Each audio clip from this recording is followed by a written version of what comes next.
Hello, everybody. I'm Conquering History Games, and welcome back to part 7 of my absolutely final campaign.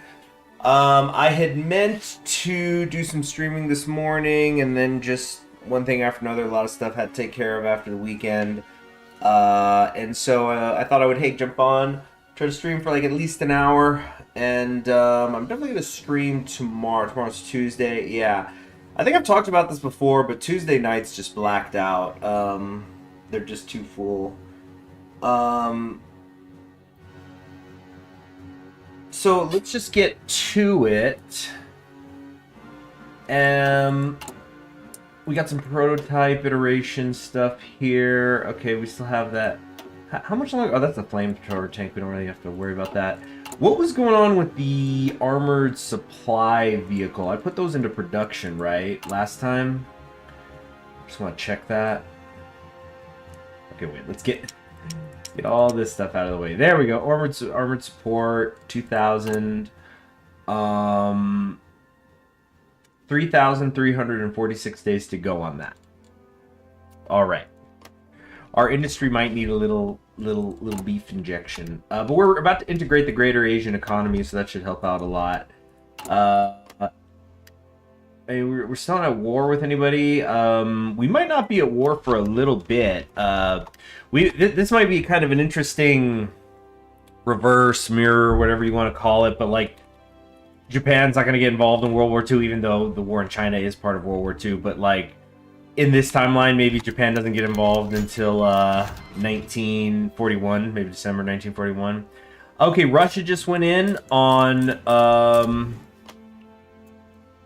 Germany, and at the same time, the drought has finally ended.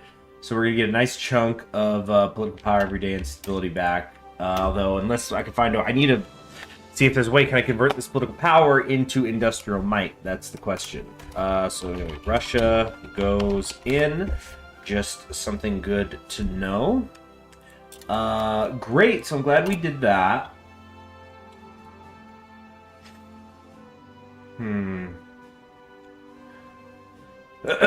See, yeah, like I don't know what to spend this on. I know there's stuff like the propaganda or like divert workers to production. Let's remove, I'll get it back.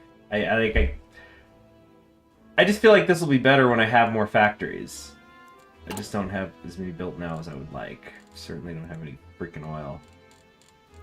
Let's trade. But we still haven't figured out. Oh, here we go, the communes. Is that enough? Still not enough. Cool, I think we could do the war-ready equipment upgrade now because we researched the tanks. Okay. Next up, industries. More military factories than 38. Well, we don't have that yet. We've got 28, so that's going to take a while. Hold on, I got to adjust the pad here. By the way, I cleaned off my mouse pad. Looks much better now. Or like my gaming mat, whatever you want to call it. I mean, the corners are still curled in. This is something that I have had for several years, but I was really surprised just how much a simple soap and water took care of it. It's kind of like, yeah, the mat, the underlying part of the mat is kind of fading away before the art on top does, so I guess that's good. Next up, I could improve my armor here soon. Oh shoot, did I ever end up changing my tank production? I don't think I did. Yeah, I think I did not do that. So we've got the Hago here. There it is, advanced light tank chassis. Yep, I was right. We didn't do that.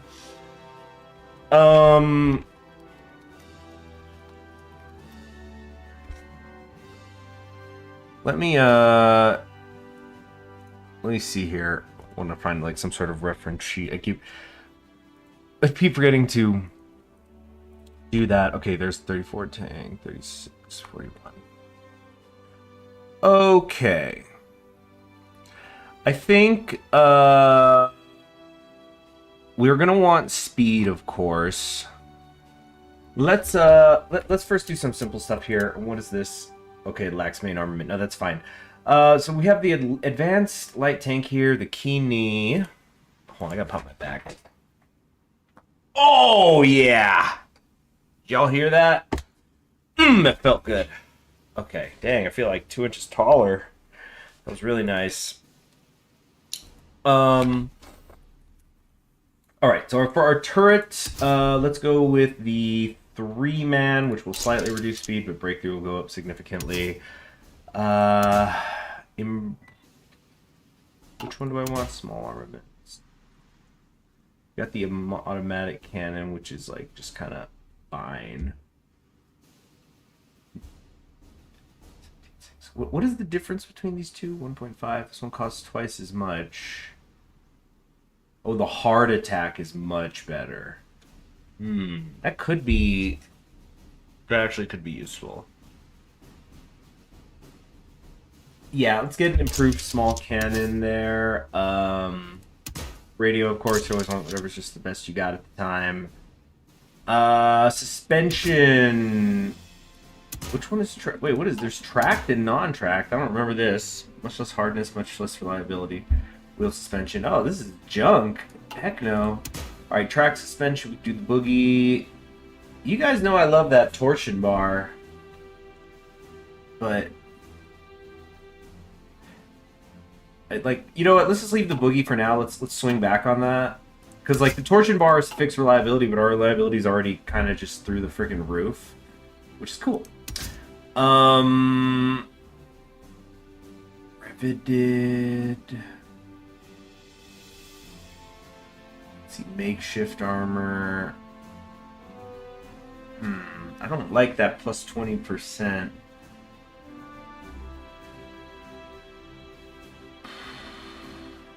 Yeah, riveted. Let's keep it cheap for now. We can fix it later. And do I want to do the gas engine? I mean, this...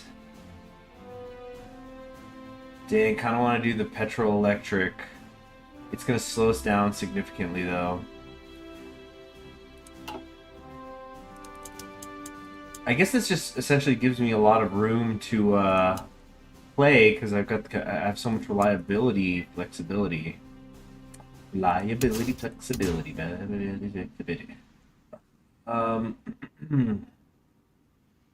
What ammo storage? Do that.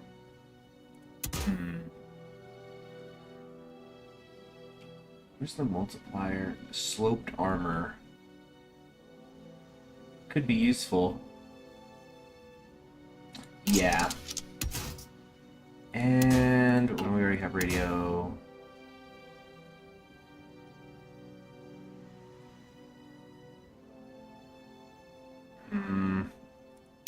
Something like this, maybe. Dang, look at that. That's a speedy boy. Already at the highest level. Okay. Cool, that's enough. We're gonna call this the first advanced. Okay, well, I mean, we're not gonna call it that. Let's call it the something Japanese. Hey, Miche. Speed. Yeah, we'll just call it speed first. Well, it's because like I want to think of a Japanese thing. I feel like we should have been naming our stuff after Japanese figures and people. But the situation right now, Miche, is that we're choosing our we're upgrading our tank design. I know we've only got 37 army experience to work with, but we're just gonna work that. Run through their defenses. We'll do. I'm gonna call this the Murakami design because he's a runner. I've been reading his running memoir.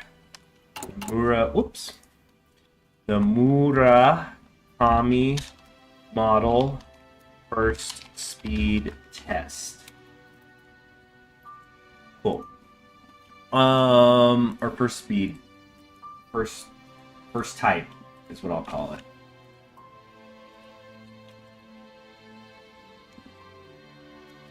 Or prototype.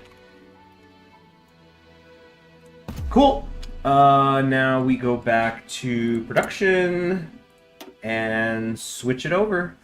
So wait, the difference here Yeah, this could be 4.9 better, so it's gonna slow down the production for a bit. Feng Tian requests small arms. Oh, now we can actually send stuff again. Cool, we're up on infantry equipment. Yeah. Whatever you got, Marine. Yeah, whatever help you need, I guess. Because it looked like you're starting to lose. Excuse me.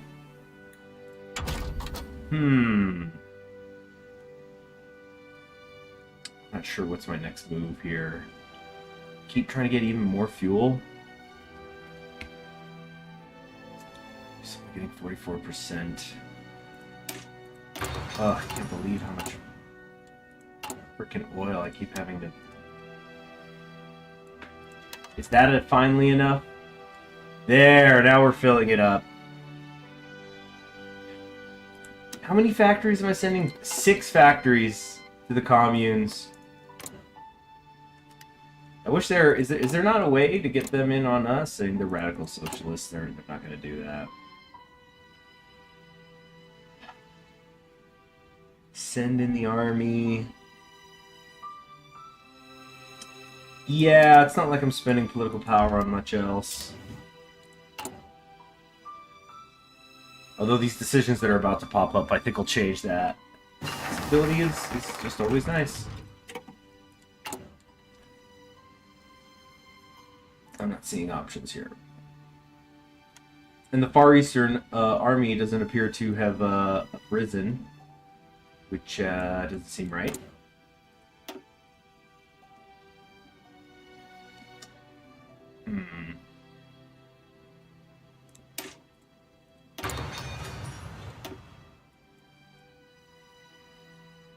We just did... Are we going to invite Feng Tian? I don't know. I think they have to finish the war. Okay, we could try this mission to India thing. I was curious about it. So let's do a save file here. Mission to India attempt. If we can get them in, a whole lot of problems go away.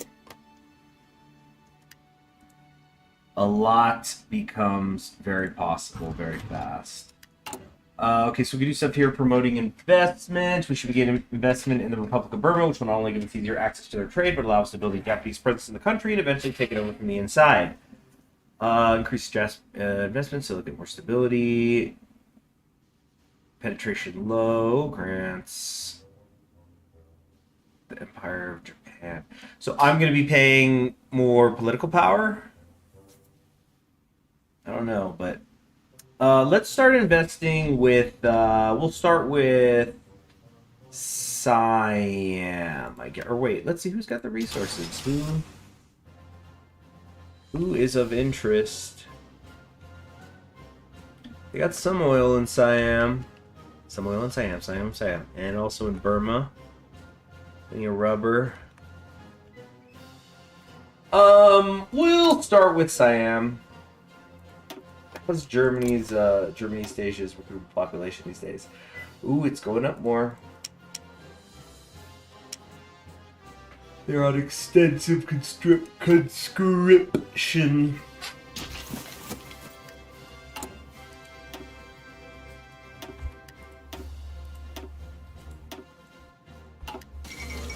Fifth Balkan War. What else is new? So what else is new? Okay, next up, let's see, we're still almost 1,400 days back on the artillery. Yeah. Let's keep the industry coming. Oh! Just hit a flicker. Remote investment, moderate. So... is this hurting us specifically? No, good. All right. 75. The Far Eastern Uprising. Semi-officer we need. Alright, let's make a save file here. We could side quest this.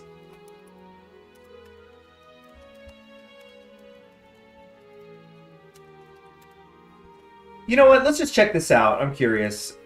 In the Russian Far East, ooh. Oh goodness, am I gonna be... Let's do a little Unite Russia as the Far Eastern Army side quest. Should take Russia. Well, let's read the event and think about it. Drink some water.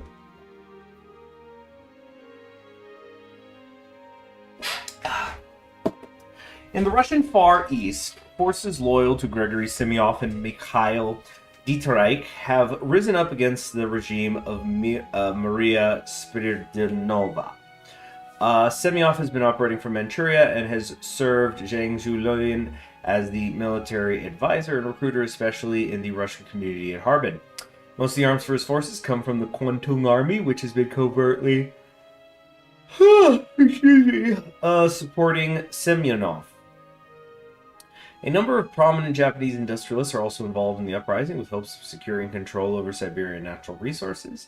If Semyonov succeeds, we will gain a friendly puppet state. If not, nothing of value is lost. Let's see what's going on here.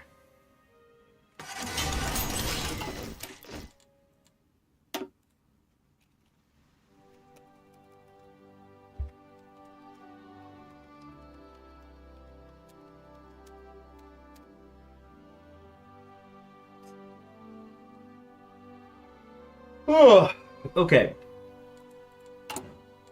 So we are Grigory Semyonov, who is the Ataman of Amur, giving us a couple of buffs to our cavalry and our daily political power gain.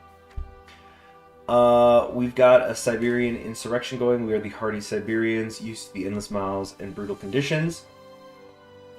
Basically, we're going to get buffs that help us out there. Whoops, I almost knocked over a jar. Down here. Down here. Oops. Close that. Okay. An army of bandits. Semyon's army has Amur Ussuri Cossacks. It has Chinese mercenaries. It has Russians and other peoples who share hatred toward the Lord of the Kremlin. Bandits, some say. Freedom fighters, I say. Weekly manpower minus 400, so I guess that's from them fighting amongst each other and killing each other or something. Vision organization's bad. Max planning factor is bad. Japanese assistance is coming in, though. Japan is our only major backer, and much of the insurrection has been funded in arms with help from Tokyo. However, in exchange, they do expect access to the riches of Siberia, so this hurts our political power gain. More of our resources go to market. They're donating industry and military factories, though, and actually giving us what? Industrial factory, assimilated one. And 2 tanks is doubling the amount of tanks that we have not tanks, factories that we have otherwise. Dang it, is the stream bitrate fucked?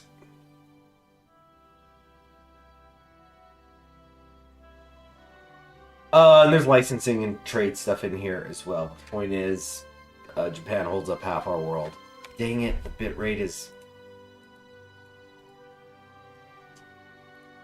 Hold on, let me see what's going on here.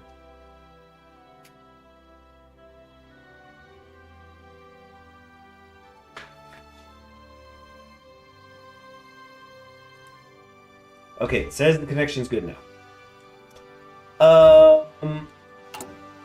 Who organized the railway system? Oh yeah, never cared. Oh, yeah, we're new. So we've already started arms from the Kwantung Army. We'll get a bunch of rifles, favors will increase. Ride of the Cossacks. The Bureau for Liberation of Russia.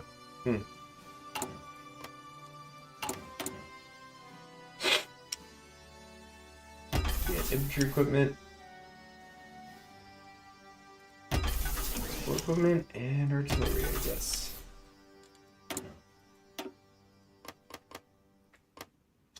Bitrate is screwed.